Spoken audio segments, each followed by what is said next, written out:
राधे राधे। आप सभी दोस्तों को विजया एकादशी के पावन पर्व की हार्दिक शुभकामनाओं के साथ मेरा प्यार भरा नमस्कार।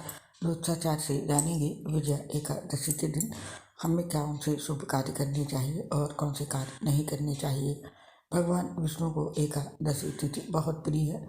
हर माह की कृष्ण और शुक्ल पक्ष की एकादशी तिथि को भगवान विष्णु और माता लक्ष्मी की पूजा की जाती है। साथ ही उनके निमित्त व्रत भी रखा जाता है। मान्यता है कि ऐसा करने से जीवन में सुख समृद्धि आती है और भगवान विष्णु की कृपा प्राप्त होती है। फागुन मास की कृष्ण पक्ष की एकादशी तिथि को विजया एकादशी के नाम से जाना जाता है।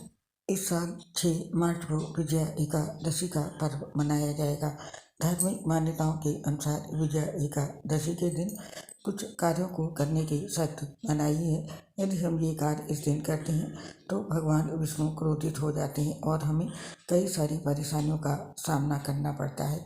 इसके साथ ही विजया एकादशी के दिन कुछ कुछ विशेष शुभ कार्य हैं जो जरूर करने चाहिए, जिनको करने से घर में सुख समृद्धि आती है, सुख सौभाग्य की प्राप्ति होती है, हर क्षेत्र में विजयी होने का आशीर्वाद मिलता है, मोक्ष की प्राप्ति होती है, परिवार से दुख दरिद्रता दूर होती है। तो पहले जानते हैं ऐसे वो कौन से शुभ कार्य हैं विजया एकादशी के दिन जो हमें जरूर करने चाहिए।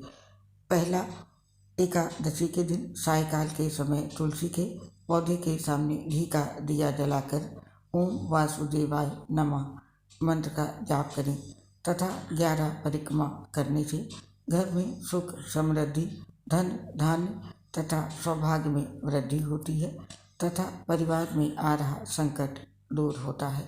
और दूसरा, एकादशी व्रत के संबंध में धार्मिक मान्यता है कि इस दिन भगवान श्री विष्णु की आराधना करने से हर तरह की सुख समृद्धि प्राप्त होती है और सभी दुख दूर हो जाते हैं। तीसरा, एकादशी का व्रत समस्त पापों से भी मुक्ति, मोक्ष, हर क्षेत्र में विजय दिलाने वाला तथा जीवन की सभी परेशानियां दूर करने में महत्वपूर्ण माना गया है, अतः इस दिन व्रत अवश्य रखें। चौथा, यदि आप अधिक ऋण से परेशान हैं तो एकादशी के दिन चने की दाल, हल्दी, पीले पुष्प, केला, तुअर दाल, अन्य पीले रंग की वस्तुएं भगवान श्री विष्णु की पूजा में अर्पित करके इसे गरीबों में बांट देने से जल्द ही ऋण से मुक्ति के रास्ते खुलेंगे तथा कर्ज खत्म हो जाएगा। और पांचवा शुभ कार्य है, एकादशी व्रत की कथा पढ़ने और सुनने मात्र से मनुष्य सब पापों से छूट जाता है तथा सभी प्रकार के सुखों को प्राप्त कर वैकुंठ प्राप्त करता है। और छठा, एकादशी के दिन पितृ तर्पण करने से पितृ देवता प्रसन्न होते हैं, उन्हें मोक्ष प्राप्त होता है। इतना ही नहीं, वे अपने प्रियजनों को सुखी और संपन्नता का आशीष भी देते हैं। और सातवां, हिंदू धर्म में एकादशी का विशेष महत्व बताया गया है, अतः इस दिन पूरे मन से व्रत रखकर पितरों के निमित्त तर्पण तथा ब्राह्मणों को भोजन कराने से सभी मनोकामना पूर्ण होती हैं। आठवां, एकादशी के दिन यदि संभव हो या आपके पास गंगा जल हो तो पानी में गंगा जल डालकर ही नहाना चाहिए। इस उपाय से विजय प्राप्ति की संभावना प्रबल होती है। और नवा शुभ कार्य है, भोग लगाते समय श्री विष्णु जी को सिर्फ सात्विक चीज़ों का ही भोग लगाएं तथा प्रसाद अर्पित करते समय तुलसी को जरूर शामिल करें। माना जाता है कि बिना तुलसी के भगवान विष्णु प्रसाद ग्रहण नहीं करते हैं। और 10वां शुभ कार्य है, एकादशी के पूरे दिन ओम नमो भगवते वासुदेवाय मंत्र का जाप करते हुए साय में तुलसी जी के सामने घी का दिया जलाएं, उनकी आरती करें और 11 बार परिक्रमा करें। और 11वां शुभ कार्य है, हर क्षेत्र में विजय तथा धन पाने की चाह हो तो एकादशी के दिन श्री विष्णु जी के साथ ही माँ लक्ष्मी का पूजन करें, आपकी मनोकामना अवश्य पूर्ण होगी। तो विजया एकादशी के दिन करने वाले ये 11 शुभ कार्य हैं जो अवश्य करें, इससे आपको भगवान विष्णु माता लक्ष्मी का आशीर्वाद मिलेगा तथा हर क्षेत्र में सफलता भी मिलेगी। और अब जानते हैं वो कौन से 11 कार्य हैं जो हमें बिल्कुल नहीं करने हैं। पहला कार्य है जुआ खेलना। जुआ खेलना एक सामाजिक बुराई है। जो व्यक्ति जुआ खेलता है उसका परिवार व कुटुंब भी नष्ट हो जाता है। जिस स्थान पर जुआ खेला जाता है वहाँ अधर्म का राज होता है। ऐसे स्थान पर अनेक बुराइयां उत्पन्न होती हैं। इसीलिए सिर्फ 11 को ही नहीं बल्कि कभी भी जुआ नहीं खेलना चाहिए और रात में सोना नहीं चाहिए।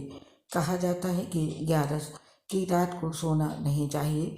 पूरी रात जागकर भगवान विष्णु की भक्ति, मंत्र, जप और भजन करना चाहिए। भगवान विष्णु की प्रतिमा या तस्वीर के निकट बैठकर भजन करते हुए ही जागरण करना चाहिए। इससे भगवान विष्णु की कृपा प्राप्त होती है। और तीसरा वर्जित कार्य है पान खाना। 11 के दिन पान खाना भी वर्जित माना गया है। पान खाने से मन में रजोगुण की प्रवृत्ति बढ़ती है। इसीलिए एकादशी के दिन पान न खाकर व्यक्ति को सात्विक आचार विचार रख के प्रभु भक्ति में मन लगाना चाहिए। और चौथा वर्जित कार्य है दातुन करना। एकादशी पर दातुन यानी कि मंजन करने की भी मनाही है। और पांचवा वर्जित काम है किसी की भी बुराई करना, दूसरों की बुराई करना यानी कि पर निंदा। ऐसा करने से मन में दूसरों के प्रति कटु भाव आ सकते हैं। इसीलिए एकादशी के दिन दूसरों की बुराई ना करते हुए भगवान विष्णु का ही ध्यान करना चाहिए। और छठा वर्जित कार्य है चुगली करना। चुगली करने से मान सम्मान में कमी आ सकती है।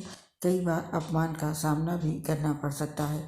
इसीलिए सिर्फ एकादशी ही नहीं अन्य दिनों में भी किसी की चुगली नहीं करना चाहिए। और सातवां वर्जित कार्य है चोरी करना। चोरी करना पाप कर माना जाता है। चोरी करने वाला व्यक्ति परिवार व समाज में घृणा की नज़रों से देखा जाता है। इसीलिए सिर्फ एकादशी ही नहीं अन्य दिनों में भी चोरी जैसा पाप कर्म नहीं करना चाहिए। और आठवां वर्जित कार्य है स्त्री संग। एकादशी पर स्त्री संग करना भी वर्जित है क्योंकि इससे भी मन में विकार उत्पन्न होता है और ध्यान भगवान की भक्ति में नहीं लगता है। अतः 11 के दिन स्त्री संग नहीं करना चाहिए। और 10वां वर्जित कार्य है क्रोध। 11 के दिन क्रोध भी नहीं करना चाहिए। क्रोध को मानसिक हिंसा कहा गया है। अगर किसी से कोई गलती हो भी जाए तो उसे माफ़ कर देना चाहिए और मन शांत रखना चाहिए। और 11वां वर्जित कार्य है झूठ बोलना। झूठ बोलना व्यक्तिगत बुराई है। जो लोग झूठ बोलते हैं उन्हें समाज व परिवार में उचित मान सम्मान नहीं मिलता। इसीलिए सिर्फ एकादशी पर ही नहीं अन्य दिनों में भी झूठ नहीं बोलना चाहिए। तो ये वो 11 वर्जित कार्य हैं जो किसी को भी भूल कर भी 11 के दिन नहीं करना चाहिए। और अब जानते हैं विजया एकादशी के दिन किन चीज़ों का सेवन किया जा सकता है और किन चीज़ों का सेवन नहीं करना चाहिए। एकादशी व्रत में शकरकंद, कुट्टू, आलू, साबूदाना, नारियल, काली मिर्च, सेंधा नमक, दूध, बादाम, अदरक, चीनी आदि फलाहार के रूप में खा सकते हैं। इसके अलावा केला, आम, अंगूर, बादाम, पिस्ता आदि का सेवन कर सकते हैं। वहीं एकादशी का उपवास रखने वालों को 10वीं के दिन से ही मांस, लहसुन, प्याज, मसूर की दाल आदि नहीं खाना चाहिए। इसके अलावा इस दिन व्रतधारी व्यक्ति को गाजर, जौ, बैंगन, सेम फली, शलजम, पालक, गोभी इत्यादि का भी सेवन नहीं करना चाहिए। तो आपने जाना दोस्तों विजया एकादशी पर कौन से शुभ कार्य करने चाहिए और कौन से नहीं करने चाहिए, किन चीज़ों का सेवन करना है और किन चीज़ों का सेवन नहीं करना चाहिए। उम्मीद करती हूँ इस जानकारी से आपको अपना व्रत करने में काफ़ी आसानी होगी। आप हमें इस पोस्ट से आज्ञा दीजिए, स्वीकार कीजिए मेरा प्यार से नमस्कार। आप और आपके पूरे परिवार पर भगवान विष्णु, माता लक्ष्मी का आशीर्वाद सदैव बना रहे। दोस्तों हम आपसे अपनी एक प्रॉब्लम शेयर करना चाहते हैं। हम लीवर सोसिस सहित कई गंभीर बीमारी से पीड़ित हैं। इसकी वजह से पोस्ट बनाने में बहुत ज़्यादा दिक्कत होती है। सांस फूलने की वजह से आवाज़ क्लियर नहीं आती है। इसके लिए क्षमा कर दें हमें और अपना सहयोग बनाए रखें। हम जानते हैं हमारी आवाज़ नहीं अच्छी लगती होगी, फिर भी आपसे रिक्वेस्ट है आप हमारा सहयोग ज़रूर करें। आप सभी का हृदय से बहुत बहुत धन्यवाद। आपको बता दें दोस्तों, हम आपके लिए आने वाले सभी व्रत त्योहार की जानकारी समय समय पर लेकर आते रहते हैं। जय श्री राधे कृष्ण, राधे राधे।